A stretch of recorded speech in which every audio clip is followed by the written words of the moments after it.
A proteção está no nome do Senhor, que fez o céu e a terra. Protegei, Senhor, as vossas servas que esperam em vós, meu Deus. Senhor, sede para elas uma fortaleza invencível, um refúgio contra o inimigo.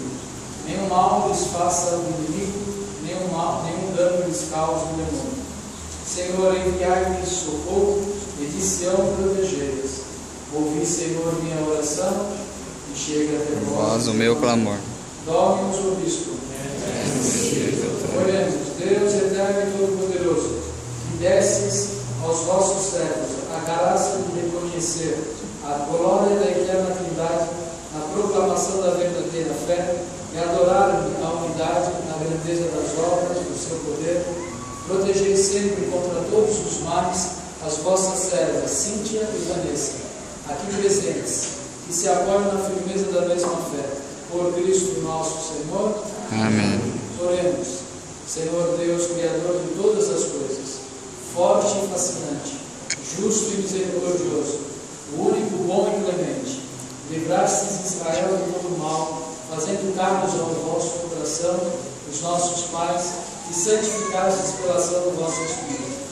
A gloriosa Virgem Maria, preparastes por obra do Espírito Santo um corpo e alma dignos de servir de morada a vosso Filho. Enchestes do Espírito Santo a João Batista, fazendo-o saltar de alegria no seio materno.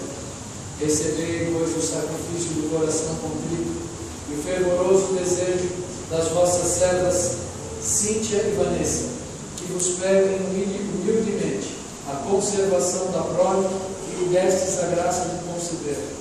Guardai, Senhor, o que é vosso, e defendei-o contra a astúcia e a maldade do cruel inimigo.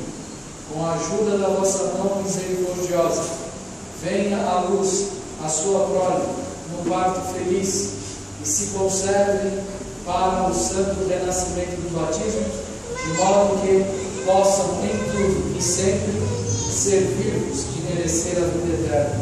Por Cristo nosso Senhor. Amém.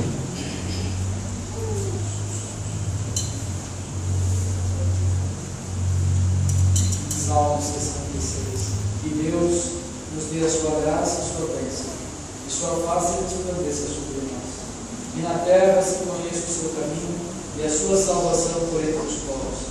Que as nações os glorifiquem, ó Senhor, e todas as nações os glorifiquem. Exulte de alegria a terra inteira, pois julgais o universo com justiça. Os povos governais com retidão, e ensinai e guiais em toda a terra as nações. Que as nações os glorifiquem,